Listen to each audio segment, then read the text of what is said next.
خدمت انجام دے کر ہم ان کے لیے جن کے نام سے ہم یہاں پہ آتے ہیں ان کی نگاہ میں ہر آنے والے کی آہ و بکا بھی سن لیتے ہیں اور تمہارے حق میں بھی دعا خیر فرما دیتے ہیں۔ ہم آئے کس کے لیے؟ رسول اللہ کی سنت کے لیے، حضرت علی شیر خدا کی ولادت کی مبارک بادی دینے کے لیے۔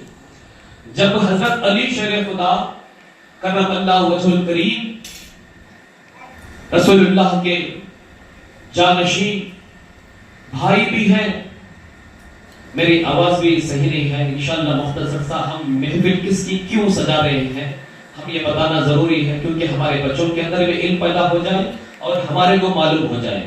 جتنی تکلیف ہم اٹھائیں وہ تکلیف ایسے ہی غائب ہو جاتی ہے، اور ان کے نام لیوا ہیں، ہم ان کے قیامت کے دن ان کے ساتھ اٹھائے جاتے ہیں۔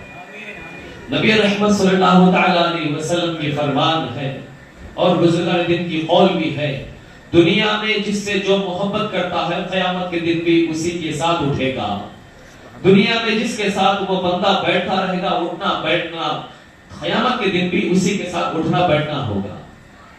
اب ہم اولیاء اللہ کے چاہنے والے ہیں، اولیاء کاملین کے چاہنے والے ہیں، سرکار نائب رسول اما جان کے در کے رہنے والے ہیں، ان کے غلام ہیں، ان کے نوکر ہیں۔ اللہ پاک قیامت میں بھی ہم کے ان کا نوکر بنا کر اٹھائے گا اور ان کے ٹھوکر کے صدقے سے ہماری بھی آخرت بنا دے گا۔ آج وہ ہستی کی ولادت ہے، حضرت مولا علی مشکل کشا، وہ کعبہ شریف میں پیدا ہوئے۔ کوئی ایسا فرد نہیں ہے ساری دنیا میں جو کعبہ شریف کے اندر پیدا ہو۔ یہ خوش قسمتی حضرت مولا کائنات مولا علی مشکل کشا کرم اللہ وجہ الکریم کی۔ واقعات تو بہت سارے ہیں، انشاءاللہ وقت کے تقاضے رہتے ہوئے بھی حضرت علی شیر خدا یہ وہ ہستی ہے، نبی رحمت صلی اللہ تعالی علیہ وسلم خود فرما دیا، اے علی تو میرا بھائی ہے۔ اور نبی رحمت صلی اللہ علیہ وسلم ان کو اپنی پیاری بیٹی بی بی فاطمہ زہرا سلام اللہ علیہ کا نکاح بھی کروا دیا، اور بی بی فاطمہ زہرا سلام اللہ علیہ کا نکاح بھی اس طریقے سے کرائے۔ اور بی بی فاطمہ بھی جو ہے نا مہر مانگے تھے، مہر میں کیا دیا معلوم؟ بی بی فاطمہ زہرا سلام اللہ علیہ اپنے والد کی یعنی نبی رحمت صلی اللہ علیہ وسلم کی امت کی بخشش۔ دیکھیے آج ہم ان کے محفلوں کے لیے، ان کے غلامی کے لیے ہم اتنی تکلیف اٹھاتے ہیں، ہم کہاں جائیں گے، کدھر جائیں گے؟ کل یہی تمہارے کو وہی نسبت تمہارے کو قیامت میں بخشوانے والی ہے۔ یہ دنیا تمہارے کو کام آنے والی چیز ہی نہیں، یہ دنیا فانی ہے، دنیا میں رہنے والے بھی فانی ہیں، مگر ایک ہی ذات ہے، اللہ کی ذات، اللہ والے بھی باقی رہنے والے ہیں، باقی کوئی چیز بھی باقی رہنے والے نہیں۔ ہمارا جسم بھی خاک میں ملنے والا ہے، مگر باقی رہی تو روح باقی رہے گی۔ وہ روحانیت کو پیدا کرنا، وہ روحانیت کو اپنی تربیت دینا، ہم جس طریقے سے طلب ہمارے اندر ڈالتے ہیں لوگوں کے اندر، وہی عادت اس کے اندر پیدا ہوتے ہیں۔ جب تم اللہ کے ساتھ، رسول اللہ کے ساتھ، مولا کائنات کے ساتھ، پنجتن پاک اہل بیت علیہ السلام کے ساتھ ان کی محافلوں میں اولیاء اللہ کے محفل میں بیٹھتے ہو، تم جب اللہ اللہ کرتے ہو، تمہارا دل بھی اللہ اللہ کرتا ہے، تمہارے بخشش کا سامان بن جاتا ہے۔ اگر جب تم یہی محفلوں کو چھوڑ کر تم وہاں پہ نہ جاتے، اللہ پاک چاہا تمہاری مغفرت اسی محفل میں، اس دعا میں ہو، شیطان ہمارے کیا کرتا، ایسے محفلوں سے دوری کرنا دیتا۔ تو ہم سمجھنا جب اللہ کی بلاوا آتا ہے، اللہ کا بلاوا کیسے آتا ہے؟ اس کے پیر کے زبان سے آتا ہے۔ کوئی دوست، اچھا دوست بولا تو آتا ہے، یا تو تجھے معلوم نہیں ہے، اللہ تجھے دعوت دینا چاہا اور تو اللہ کا مہمان بننا چاہا تو ہی تجھے کوئی بولنے والا بولتا ہے، سنانے والا سناتا ہے، کسی کے مجال ہی نہیں ہے۔ تو آپ نے وہاں پہ جشن سنبھل، اس جشن سنبھل میں بہت سے لوگ بہت تکلیف سے آئے ہیں۔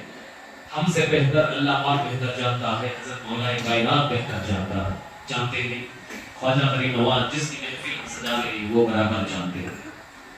دیکھیے حضرت علی شیر خدا کرم اللہ وجہ الکریم کعبہ شریف میں پیدا ہوئے، اس کو تو واقعہ ہے۔ حضرت علی شیر خدا کی شخصیت ایسی ہے، نبی رحمت صلی اللہ تعالی علیہ وسلم ایک مرتبہ حضرت علی شیر خدا کو بلائے گئے، اس دور میں جو ہے نا خانہ کعبہ کے اندر بتاں بہت تھے، یعنی بت پرستی چلتی تھی اس وقت میں، کافرانہ دور تھا۔ جب ہمارے نبی رحمت صلی اللہ تعالی علیہ وسلم جب حضرت علی شیر خدا کو بلائے، اے علی کہاں ہو، آؤ کعبہ شریف کے اندر پورے بتاں کو ہم گرا دیں گے۔ اور یہ گرانا ہی کیا ہے، حضرت علی شیر خدا بڑے ہونے کے بعد ہوا، جیسے حضرت علی شیر خدا تولد ہوئے کعبے کے اندر یہ بتاں پورے گر پڑے۔ یہ قدرت سے اللہ پاک ان کی آمد کی نشانی بھی بتا دیا۔ حضرت علی شیر خدا کو حضرت نبی رحمت صلی اللہ علیہ وسلم لکڑی لے کر جو ہے نا، حضرت علی شیر خدا رسول اللہ صلی اللہ علیہ وسلم ایک ایک بت کو گرا رہے تھے۔ تھوڑے بت جو ہے نا اونچے مقام پہ تھے۔ جب جو ہے حضور صلی اللہ تعالی علیہ وسلم کو علی شیر خدا بولے، یا رسول اللہ آپ میرے کاندھوں پہ چڑھ جائیں، چڑھ کر جو ہے اس بتوں کو گرا دیں۔ تو حضرت رسول معظم صلی اللہ علیہ وسلم فرمائے، اے علی تمہارے رگوں پر تم اللہ کے شیر ہو، تمہارے پاس بہت قوت ہے، مگر تم نبوت کا بوجھ نہیں ڈھو سکتے، نبوت کا بوجھ نہیں ڈھو سکتے۔ تو کیا کرو، میرے کندھوں پہ تم چڑھ جاؤ، تم اس بتوں کو گرا دو۔ دیکھیے حضرت علی شیر خدا کی شان ایسی ہے، خود نبی رحمت صلی اللہ علیہ وسلم ان کو اپنے کندھوں پر چڑھا لیے اور وہاں کے بتوں کو گرا دیے۔ جب چڑھاتے وقت جو ہے نبی رحمت صلی اللہ علیہ وسلم پوچھے، اے علی آپ کہاں پر گئے ہو؟ یا رسول اللہ ایکواں آسمان، دوواں آسمان، تیسرا، چوتھا، پانچواں، چھٹواں، ساتواں آسمان چڑھ گیا، پہنچ گیا یا رسول اللہ۔ اے علی اور کہاں جانا چاہتے ہو؟ یا رسول اللہ آپ اجازت دیں تو عرش کا پائے کا کھینچ کو لاؤ۔ عرش جو خدا بیٹھا ہوا ہے، خدا کا جو مقام ہے، وہاں پر اگر یا رسول اللہ اگر آپ اجازت دیں تو مجھے یہاں تک پہنچاتے ہیں آپ، اگر آپ اجازت دیں تو عرش کے پائے کو کھینچ کر لے کے آؤ۔ تو دیکھیے وہ عالم کیا ہوگا، وہ رحمت، وہ برکت، وہ نعمت کیا ہوگی حضرت علی شیر خدا کو جو نبی رحمت صلی اللہ علیہ وسلم سے بھی زندگی میں ہمارے بڑے لوگ ہمیں یہی سکھائے تھے۔ بچپن میں کیا کرتے تھے، پہلے مہینے کا، ہر مہینے کا پہلی جمعرات کو جو ہے نا مولا مشکل کشائی کہانی پڑھانے لگاتے تھے۔ آج بھی بہت سے گھروں میں وہ دور چلتا ہے، تو ہم یہ کہتے ہیں پہلی جمعرات ہی نہیں، مہینے کے ہر جمعرات کو حضرت علی شیر خدا کی کہانی پڑھو۔ ان کے نام سے جب ہم فاتحہ خوانی کرتے ہیں، جہاں پہ علی شیر خدا کا نام ہے وہاں سے بلیات دور ہے، مفلسی دور ہے، تکبر دور ہے، غرور دور ہے، ہر برائی وہ چیز دور ہے۔ جب ہم علی کا نام لے لیے، صرف علی کا نام لینے سے کام نہیں ہوتا۔ حضرت علی شیر خدا جو راستے پر ہم کو چلو بولے ہیں، چلنے سے ہم کو وہ مقام و مرتبہ ملتا، صرف نام لینے سے کام نہیں ہوتا۔ حضرت علی شیر خدا جیسے صبر کو ہمارے کو تھامنا پڑتا، حضرت علی شیر خدا جیسی حسنین کریمین جیسی جو شفقتیں جو ہم کو بتائے ہیں، ان کے راستے پر پر چلے تو ہمارے کو مرتبہ ملتا۔ ہمارے اندر سے وہ انا ہے، اس کو مٹا دو، میں پر وہ ختم کر دو، محبت کا کام کرو، جھوٹ فریب دھوکہ یہ سب کاموں کو چھوڑ دو۔ اس کے بعد علی کا نام لو، تمہارا بیڑا نہیں ہوا تو جب پوچھو، تمہارا بیڑا غرق ہو جائے گا۔ کب ہوتا یہ سب؟ جیسے حضرت علی شیر خدا کی فرمان ہے، جیسے حسنین کریمین کی، غوث و خواجہ کی، اپنے پیر کی، جو بتائے راہ پر جو بندہ چلتا ہے تبھی اس کی زبان میں اثر پیدا ہو جاتا ہے۔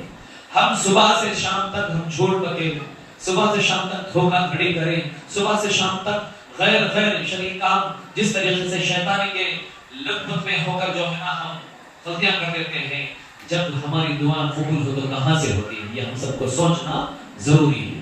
ہم جس کے نام لیوا ہیں ان کے جیسے ہم کو بن جانا ہے، سمجھ گئے؟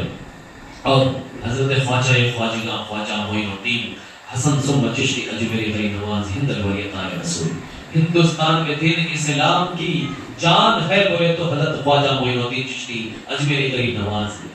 حضرت خواجہ صاحب سے عشق کرو، ان سے محبت کرو، ایک بار ان کو تم چاہ کے دیکھو، خواجہ غریب نواز تمہیں کیسا چاہتے ہیں، تمہیں اپنے کیسا دیوانہ بناتے ہیں، تمہاری زندگی کیسے سنوارتے ہیں، ایک بار دیکھ لو۔ خواجہ غریب نواز ہند ولی عطا رسول یہی فرماتے ہیں، بت پرستی کہیں کے نہیں، نفس پرستی ہی بت پرستی ہے۔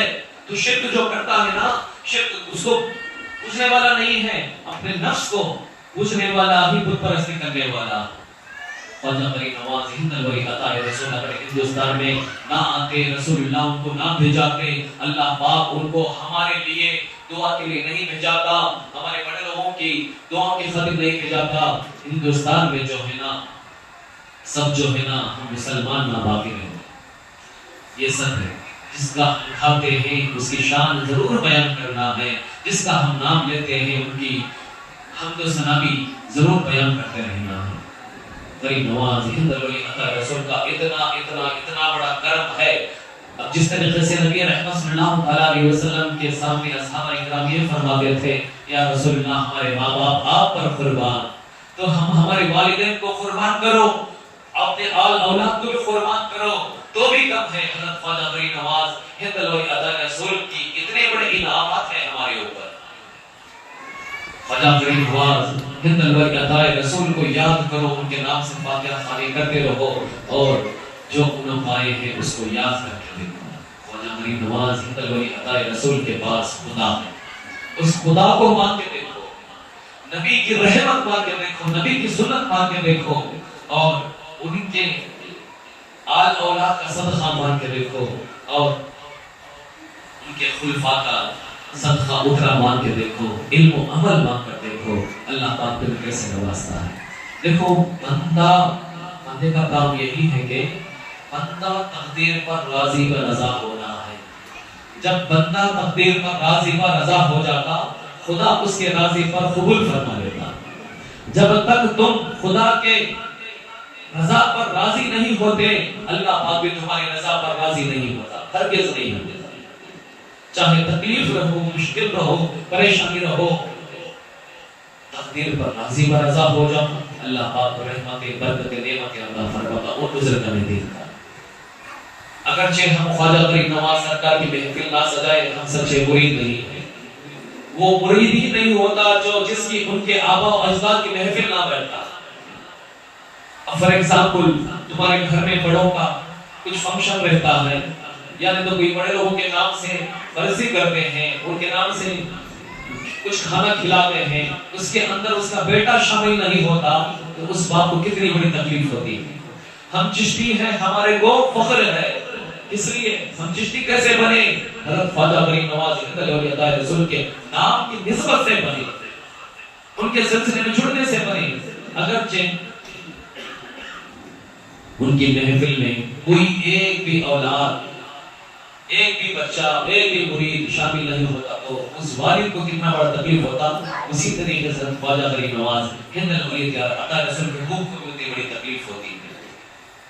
یہ ہم سب کی ذمہ داری ہے، یہ ہم سب کا کام ہے، یہ ہم کو سب کو ضرور کرنا. دنیا کے کام میں تو ہوتے رہتے ہیں، کرتے رہتے ہیں، چلتے رہتے ہیں، مگر اولیاء اللہ ایک بار ناراض ہو گئے، ایک بار چھڑ گئے، جڑنا مشکل. ایک ایسی وہ دعا ہے بزرگان دین کی ہمارے حق پر، ہم جہاں بھی جاتے ہیں یا غوث المدد ہم پکارتے ہیں، ان کی مدد ہمارے کو ہاتھوں ہاتھ مل جاتی ہے. ادھر صرف ان دل میں یاد کرا پیرانے کے روشن زمین کی مدد ہمارے کو مل جاتی ہے، اللہ پاک اس کی مدد فرماتا ہے، اس میں شک و شبہ ہرگز نہیں رکھتا. اگر ہم نہیں چھاپ رہے ہیں ان کے نعمتوں کو، اگرچہ سرکار میں رسول اما جان ابا جان کی رحمت برکت ان کی دعا نہ ہوتی، آج ہم یہاں پہ کوئی بھی نہ بیٹھے ہوتے. یہ سب سرکار اما جان کا کام ہے، کرم، رحمت. جو سرکار اما جان جو ہمارے کو جو ان کی زندگی میں جس طریقے سے کام کریں گے، دین کا کام، اللہ کا کلام پاک پڑھنے کو، سدھرنے کو، سدھارنے کو، اس کے کام کو ہم سب کو لے کر چلیں. جب ہم اس کام میں لگ جاتے ہیں، اللہ پاک ہمارے کام لگ جاتا ہے. فَذْكُرُونِي أَذْكُرْكُمْ وَاشْكُرُوا لِي وَلَا تَكْفُرُونِ. سمجھ گئے؟ اللہ پاک، بہت سے لوگ کہتے ہیں اولیاء اللہ کو برا بھلا، مگر اللہ پاک ان کے ذکر کرنے والوں کو ہرگز نہیں چھوڑتا، ان کا ذکر کراتے ہی رہتا. میرے سے کرا رہا ہے، تمہارے سے کرا رہا ہے، اور لوگوں سے، لاکھوں کروڑوں لوگوں سے کرا رہا ہے. بولنے والے مخالف ہزار ہو، مگر جب ہم ان کو چاہتے ان کے نام لیتے ہیں، ساری دنیا کو جو ہم نام سے اللہ پاک انہیں کے ناموں سے جگاتا. تو میرا ذکر کر، میں تیرا ذکر کرتا ہوں. جو بندہ اللہ کا ذکر کرتا دنیا میں اللہ پاک نے تمہارا ذکر کرواتا. اگر جو تم نہیں کرے تو کیا ہوتا؟ ہرگز نہیں، کچھ بھی حاصل نہیں ہوتا.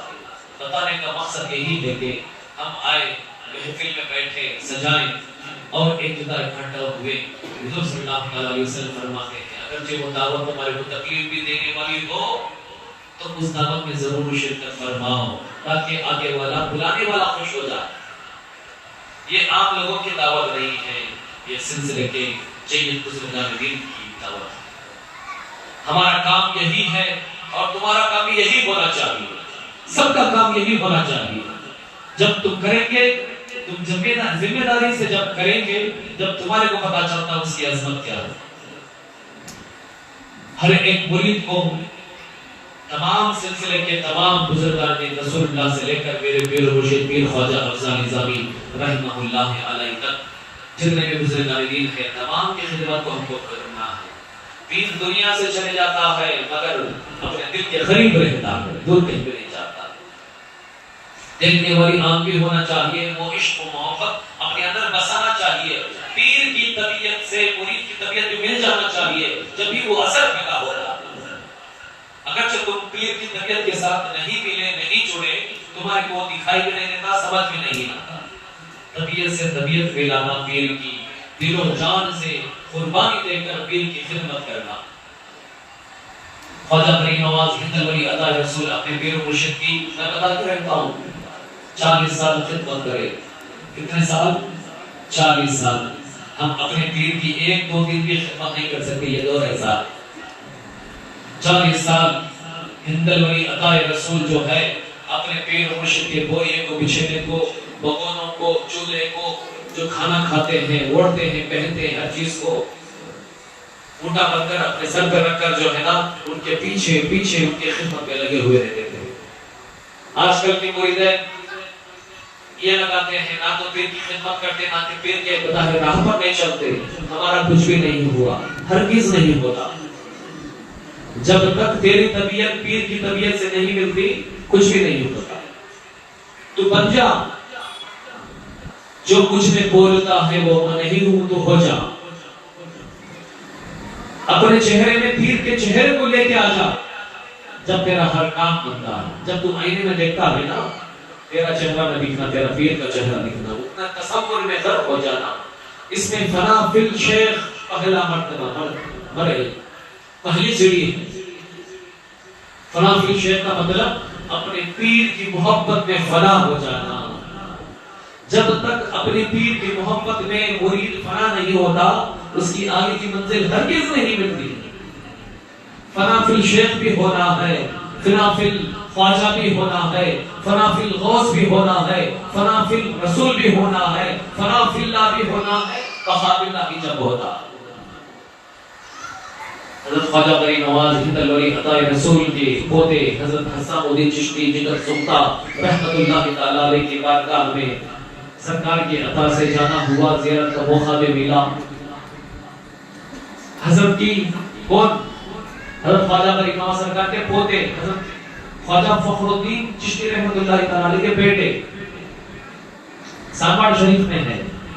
آپ اپنے دادا جان کے پاس گئے، دادا جان مجھے مرید ہونا. اب ہند ولی عطا رسول ہے نا، تو حضرت خواجہ فرید نواز اپنے پوتے سے فرماتے ہیں بیٹے تو میرے پاس نہیں، حضرت نظام الدین کے در جا. حضرت نظام الدین شیخ المشائخ سلطان المشائخ حضرت آلہ فضل گنج شکر کے لال جانشین جا، حضرت محبوب الہی کے پاس جا، نظام الدین کے پاس جا کے وہاں پہ مرید بن، کیونکہ ان کو جو عطا ہونا ہے وہاں سے بول کے خواجہ فرید نواز سرکار کو معلوم. ہندوستان کے سردار ہونے کے باوجود بھی اپنے پوتے کو وہاں پہ بھجاتے ہیں اور وہاں پہ مرید و خلافت بھی حضرت کو عطا ہوتی ہے. مگر ان کی خاص ایک کرامت ہے، جو بھی ان کے پاس جاتے ہیں گوشت جلے تو کباب چلا تو کیسے خوشبو آتی. ہر ہمیشہ حضرت حسام الدین جگر سلطان رحمۃ اللہ علیہ کے پاس یہی عالم ہوتا. آپ گوشالہ جو ہے یہاں پہ کاندھے پہ رکھ لے کے رہتے ہیں. گوشالہ بھی ڈالے تو یہ دل سے جو ہے نا چل کر وہ کپڑا بھی چل کر وہ آتی تھی. اللہ کے ذکر میں اتنا مشغول ہو گئے حضرت حسن الدین رحمۃ اللہ تعالی علیہ، ان کے دل کے ساتھ ساتھ ان کا چمڑا، ہڈی اور جو کپڑا پہنے ہیں وہ کپڑا اور گوشادہ سب جو ہے نا جل کر دھواں آنا شروع ہو جاتی ہے۔ آج بھی وہ کرامت حضرت حسن الدین رحمۃ اللہ علیہ کے بارگاہ میں روزانہ ہوتی ہے اور بلیاں بھی وہاں پہ پھیلتی ہیں۔ دل چلنا مطلب کیا ہے؟ اللہ کے ذکر میں اتنے مشغول ہو گئے، اللہ اللہ کرنے میں۔ آج ہم اللہ کو چھوڑ کر دنیا کرنے میں ہم مشغول ہو گئے، یہ ہماری کمزوری ہے۔ آج ہم یہاں پر آئے، عہد کرو، وعدہ کرو، نیت کرو اور اللہ سے پکا دعا مانگو، یا اللہ یہاں سے مجھے نمازی بنا دے، یا اللہ مجھے یہاں سے نبی کی چھوٹی بڑی سنتوں پر عمل کی توفیق عطا فرما، یہاں سے پتنے پاک کی سچی مجھے غلامی عطا فرما۔ غوث و خواجہ جو بتائے ہیں، اپنا پیر جو بتایا ہے ذکر و اذکار، اس پر عمل کی توفیق اور تقدیر عطا فرما۔ اللہ پاک سے دعا کرو، اللہ پاک ان کو جو حضرت علی شیر خدا کا بھی صدقہ، خواجہ غریب نواز کا بھی صدقہ اور حضرت امام جعفر صادق علیہ السلام تمام کل اولیاء کرام کا صدقہ میرے ابا جان کے ہاتھوں سے عطا فرمائے گا، کیونکہ یہ در ان کا ہے۔ یہاں پہ جو بھی ہونا ہے سرکار ابا جان کے بغیر مرضی کے کچھ ہلتا ملتا بھی نہیں اور بلا تو وہ رہتا بھی نہیں۔ یہ ماں باپ کا کر ہے، ماں باپ کے پاس سب کو جا کے ماننا ہے، ابا جان سرکار مجھے یہ کر دو، مجھے وہ کر دو، مجھے یہ دلا دو، مجھے وہ دلا دو، مجھے شفا دلا دو، یہ سب چھوڑ دو، خدا سے ملا دو، یہ دعا کرو۔ اس کے بعد دیکھیں ان کی بارگاہ میں بیٹھ کر کلام پاک پڑھنے کی عادت بنا لو، وہ ایک لذت دیکھو کیسے ملتی ہے تمہاری۔ نیت کرو، اچھے نیتیں کرو، محنت کرو، اپنی زندگی کے واسطے جو محنت کرنا ہے کرو، اللہ کے واسطے کچھ وقت نکال کر صدق دل سے۔ جب تک ہماری وہ ذکر و اذکار بھی قبول نہیں ہوتی، جو ہمارے اندر جو خامیاں ہیں، برائیاں ہیں، تکبر ہے، غرور ہے، حسد ہے، جلن ہے، جتنے بھی شیاطین صفات ہیں، جب تک وہ ہمارے اندر موجود ہے خدا ہرگز شامل نہیں ہوتا۔ چاہے بندہ پیدا ہونے سے لے کر مرنے تک ان ذکر و اذکار کی کرے، عبادت کرے، ہرگز اس کو شیاطینی صفت جب تک اس کے اندر ہے اس کو حاصل کچھ بھی نہیں ہوتا۔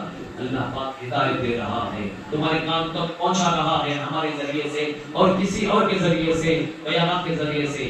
جب اس کو سمجھو، اللہ پاک تقدیر میں تمہارے کام تک یہ باتیں سننا رکھا ہے تو تم سن رہے ہو، تو یہاں سے اچھی نیتیں کرنا۔ سرکار غریب نواز آپ کی محفل میں ہم آئے ہیں، آپ ہمارے دلوں پر چڑھا لیجیے۔ یا علی شیر خدا ہم آپ کے غلام بن کر آئے ہیں، یا علی شیر خدا آپ کی غلامی کی ثبوت دینے کا تقدیر ہم کو عطا فرمائیے، بس یہ دعا کرنا۔ اللہ پاک جو کچھ بھی ہم سنے ہیں پڑھے ہیں اس پر عمل کی توفیق عطا فرمائے۔ وآخر دعوانا الحمدللہ رب العالمین۔ انشاءاللہ ابھی ختم قرآن کا آغاز، اس کے بعد جو ہے نا سلام دعا ہوگی، دعا میں درد دل سے دعا کریں اور صلاۃ و سلام میں رسول اللہ کو یاد کریں، اور اس کے بعد لنگر کا تعام ہوگا ادب و احترام کے ساتھ۔ لنگر کے بعد جو ہے انشاءاللہ محفل سما ہوگی، محفل سما جو ایسی ہے خاص لوگوں کے لیے، عام لوگوں کے لیے نہیں، سلسلے کے تمام، کیونکہ تو ہم اندر رکھتے ہیں اس کے تو بند سما رکھتے ہیں، یہ صرف خاص مریدین کے لیے ہوتا ہے۔ اور محفل سما میں ایک ایک اشعار کو سنو، اور محفل سما میں بندہ خدا تک پہنچ جاتا ہے، اس کی روح پہنچ جاتی ہے۔ محفل سما کی اتنی بڑی عظمت، اتنی بڑی طاقت ہے، میں نہیں رہتا، تو نہیں رہتا، صرف خدا رہتا۔ اس میں صرف اولیاء اللہ کی ارواح ہوتی، تمہارے ارواح رہتے ہیں، یعنی روحیں، تمہاری روح و فطرت یہاں پر اڑتی ہے، یہاں پہ ہری بھری ہوتی ہے۔ جو دل مردہ ہوتا ہے وہ زندہ ہوتا ہے، اس کو غور و فکر سے سننا ہے۔ اور گھروں میں بھی جب جاتے ہیں تو مختصر سا قوالی جو حمد کے اعتبار سے رہن دو، نام کے اعتبار سے رہن دو، اولیاء اللہ کی پیر کی شان میں جو سنتے رہنا ہے اور اس کی لذت لینا ہے۔ اس میں تمہارے وہ کب تمہارے دل پر بزرگ کون سی بزرگ کا نظر پڑ جاتی ہے، تمہارا عالم کا بدل جاتا، تمہارے کو نہیں معلوم ہوتا۔ اللہ کے فضل و کرم سے ہمارے اوپر بھی ایسا ہی ہوا، ہم سب کے اوپر بھی ایسا ہی ہوتا ہے، دیکھنے سے، سننے سے۔ دنیا کی فکر چھوڑو، خدا کی فکر کو، نبی کی سنتوں کو ہمارے دل پر لگا دو، اس کے بعد اللہ کے خود رکھ دو انشاءاللہ۔